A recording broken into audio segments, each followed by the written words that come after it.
বন্ধুরা, দই পরোটা তো অনেকভাবেই বানিয়েছেন। একবার এই নতুন পদ্ধতিতে বানিয়ে দেখুন।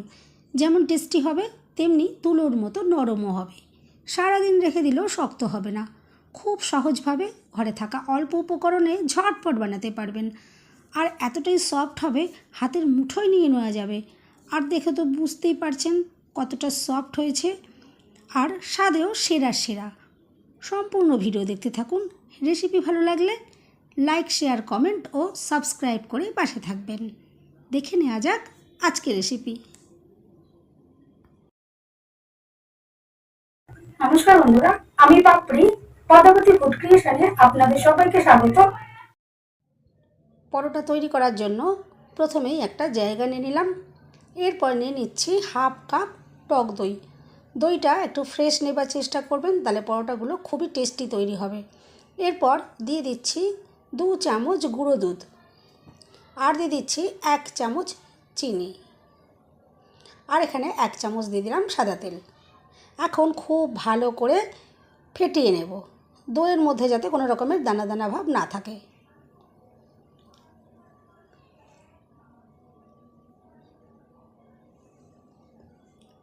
দেখুন খুব ভালো করে আমি দইটা ফেটিয়ে নিলাম।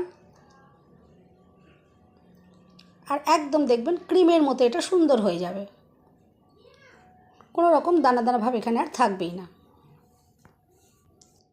এরপর যে বাটি মেপে আমি দইটা নিয়েছিলাম, ওই বাটিরই হাফ বাটির থেকে একটু কম এখানে জল আমি দিয়ে দিলাম। আর এই জলটা নর্মাল জল। জল দেওয়ার পর আবারও খুব ভালো করে মিশিয়ে নেব।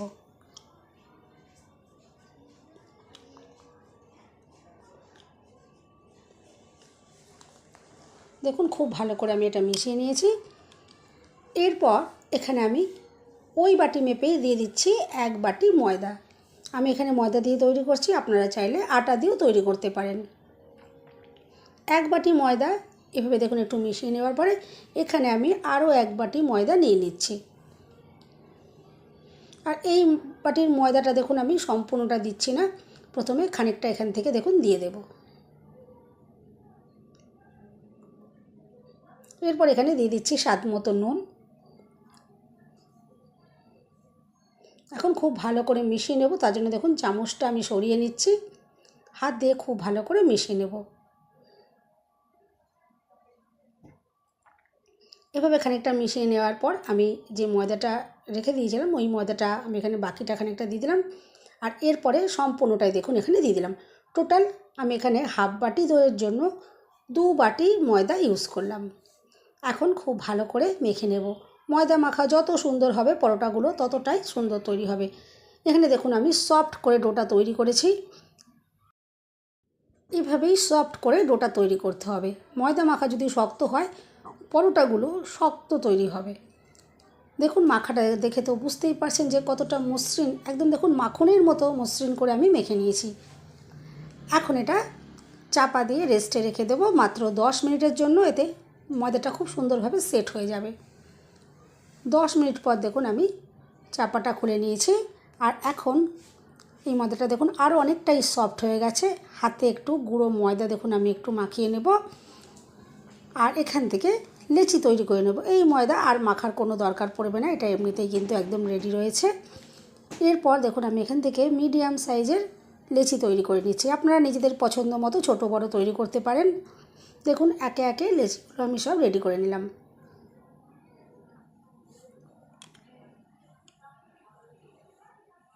এরপর এখান থেকে একটা লেচি আমি নিয়ে নিচ্ছি। আর বাকি যে লেচিগুলো রইলো এগুলো অবশ্যই কিন্তু ঢাকা চাপা দিয়ে রাখতে হবে। এখন গুঁড়ো ময়দা একটু ছড়িয়ে দেখুন আমি একটা লেচি নিয়ে প্রথমে বেলে নেব। আর এখন পাতলা আর বড় করে বেলে নিতে হবে। বন্ধুরা, রেসিপি ভালো লাগলে একটা লাইক দিতে একদম ভুলবেন না। চ্যানেলটা সাবস্ক্রাইব করে পাশে থাকার অনুরোধ রইল। বেল বাটন ক্লিক করে রাখবেন, আমি যখনই নতুন ভিডিও আপলোড করব সঙ্গে সঙ্গে নোটিফিকেশান সবার আগে আপনি পেয়ে যাবেন। দেখুন দেখে তো বুঝতেই পারছেন আমি বড় আর পাতলা করে বেলে নিয়েছি। এভাবে পাতলা করে বেলে নেওয়ার চেষ্টা করবেন। দেখুন আমি রেডি করে নিয়েছি। এরপর হাতে একটু সামান্য সাদা তেল আমি মাখিয়ে নিয়েছিলাম, সেটা দেখুন রুটির ওপর দিয়ে মাখিয়ে দিলাম। এখানে বেশি করে তেল দেওয়ার কোনো প্রয়োজন পড়বে না।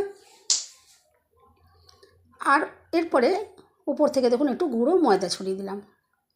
এবার আবারও হাত দিয়ে দেখুন ভালো করে একটু মিশিয়ে দিলাম।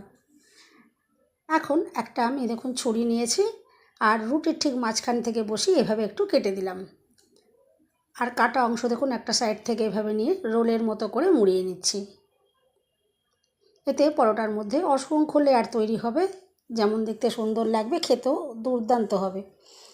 এরপর সাইডের যে অংশটা রয়েছে সেখানে দেখুন একটু আমি জল আঙুলে করে এভাবে একটু মাখিয়ে দিলাম, যাতে পরোটা খুলে না যায়। আর এরপর দেখুন মুখটা এইভাবে একটুখানি ভালো করে বন্ধ করে দিতে হবে। আর চওড়া অংশটা দেখুন এভাবে বসিয়ে এভাবে মুড়ে মুড়ে দিলেই কিন্তু একটা লেচির মতো তৈরি হয়ে গেল। আমি সমস্ত লেচিগুলো ঠিক এভাবেই রেডি করে নিয়েছি।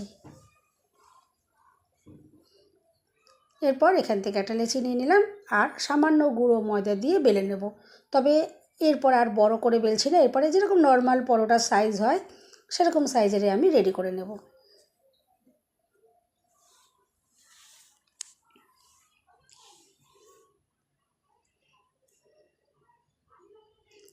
দেখুন পরোটাটা বেলে নিয়েছি, এটা খুব মোটাও নয় আবার দেখুন খুব পাতলাও নয়, মিডিয়াম সাইজের আমি পরোটাটা বেলে নিয়েছি। দেখুন এরপর আরও একটা আমি পরোটা বেলে নিচ্ছি। একসাথে দুটো তিনটে পরোটা বেলে নিয়ে তারপরে কিন্তু সেঁকে নিতে পারেন, কোনো অসুবিধে নেই। একটা একটা করেই যে বেলতে হবে আর সেঁকতে হবে তার কোনো মানে নেই। দুটো তিনটে বা চারটেও একসাথে বেলে নিতে পারেন, কোনো অসুবিধে নেই। আমি এখানে দুটো প্রথমে বেলে নিচ্ছি, তারপরে পরোটা একটু আপনাদেরকে ভেজেও দেখাবো যে কীভাবে পরোটাটা রেডি করব। দেখুন আরেকটা পরোটাও রেডি করে নিয়েছি। এরপর পরোটা ভেজে নেওয়ার জন্য একটা ফ্রাই প্যান প্রথমে ভালো করে আমি গরম করে নেব। দেখুন গ্যাস জ্বালিয়ে ফ্রাই প্যানটা বসিয়ে দিয়েছি আর খুব ভালো করে গরম করে নেওয়ার পরে একটা পরোটা আমি দিয়ে দিলাম। একটা সাইড একটু হয়ে যাওয়ার পরে পরোটাটা আমি উল্টে দিচ্ছি। আর গ্যাসের ফ্লেম মিডিয়ামে রেখেই পরোটা সেঁকে নেব। লো ফ্লেমে পরোটা সেঁকলে পরোটাগুলো শক্ত হয়ে যেতে পারে। আর দেখুন এভাবে দু পিঠ যখন হালকা সেঁকা হয়ে যাবে তারপর আমি সামান্য সাদা তেল একটু ব্রাশে করে লাগিয়ে দিলাম। এই পরোটাগুলো ভাজার জন্য খুব বেশি তেলের কোনো প্রয়োজন হবে না। দেখুন খুবই সামান্য পরিমাণে তেল আমি দিয়ে দিয়েছি। এরপরে ভালো করে উল্টে পাল্টে ভেজে নিতে হবে। আর এভাবেই দেখুন আমি পরোটাগুলো ভেজে নেব আস্তে আস্তে, ভেতরেও যেমন সুন্দরভাবে ভাজা হবে আর ভেতরের লেয়ারগুলো কিন্তু খুব সুন্দরভাবে ছেড়ে যাবে। আর ধীরে ধীরে পরোটার গায়ে কালারটাও চলে আসবে। দেখুন কত সুন্দরভাবে পরোটার গায়ে কালারটাও চলে এসছে আর ভেতর থেকেও সুন্দরভাবে ভাজা হয়ে যাবে। এই পরোটাগুলো ভাজতে কিন্তু একদমই সময় লাগবে না, খুব তাড়াতাড়ি রেডি হয়ে যাবে। দেখুন একটা পরোটা রেডি হয়ে গেল। আর কত দুর্দান্ত কালারটা এসছে।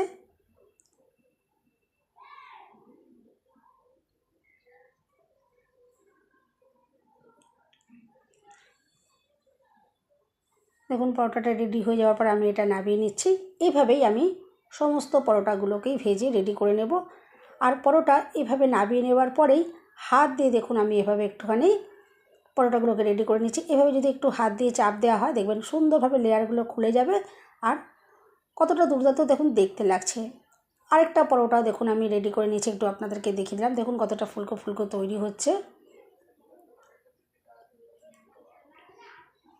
এভাবেই একে একে আমি সমস্ত পরোটাগুলো রেডি করে নিয়েছি। আর এই পরোটাগুলো এতটাই টেস্টি হবে, যে কোনো আইটেমের সাথে তো খেতেই পারেন, এমনিতেও শুধু শুধুই কিন্তু খাওয়া যাবে। এভাবে পরোটা তৈরি করে সকালে জলখাবারে রেডি করতে পারেন বা ডিনারের জন্যও কিন্তু তৈরি করতে পারেন। বাড়িতে গেস্ট যদি আসার থাকে এভাবেও কিন্তু দই পরোটা বানিয়ে দিতেই পারেন। তাছাড়া বাচ্চাদের স্কুলের টিফিনে দিতে পারেন বা বাড়িতে অফিসের জন্য কিন্তু রেডি করে দিতে পারেন। দেখুন কতটা দুর্দান্ত দেখতে লাগছে। একে একে সমস্ত পরোটাগুলো আমি রেডি করে নিয়েছি। তারপর এখান থেকে আপনাদেরকে দেখাবো যে পরোটাগুলো কতটা সফট তৈরি হয়েছে। আর এতটাই সফট হবে সারাদিন রেখে দিলেও কিন্তু এই পরোটাগুলো কোনো মতেই কিন্তু শক্ত হয়ে যাবে না।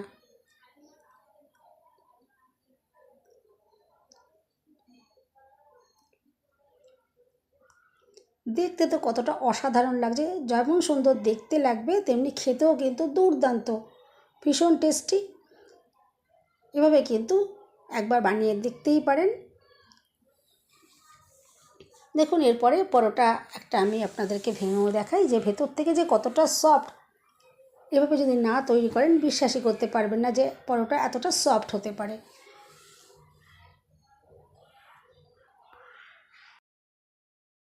আর এভাবে যদি পরোটা তৈরি করেন বাড়ির ছোট থেকে বড় প্রত্যেকের ভীষণ পছন্দ হবে। দেখুন কতটা সফট হয়েছে, হাতের মুঠোর মধ্যে নিয়ে নেওয়া যাচ্ছে, কোনো রকমভাবে দেখুন পরোটা কিন্তু ভেঙে যাচ্ছে না, এতটাই সফট, হাতের মুঠোর মধ্যে একদম চলে আসছে। দেখুন পরোটা ভেঙে হতে থাকলো, আর ভেতরের লেয়ারগুলো দেখে তো বুঝতেই পারছেন কত সুন্দর লেয়ার তৈরি হয়েছে।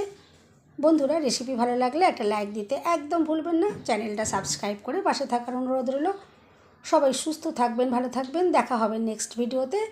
ভিডিওটা শেষ পর্যন্ত দেখার জন্য সবাইকে রইল অসংখ্য অসংখ্য ধন্যবাদ।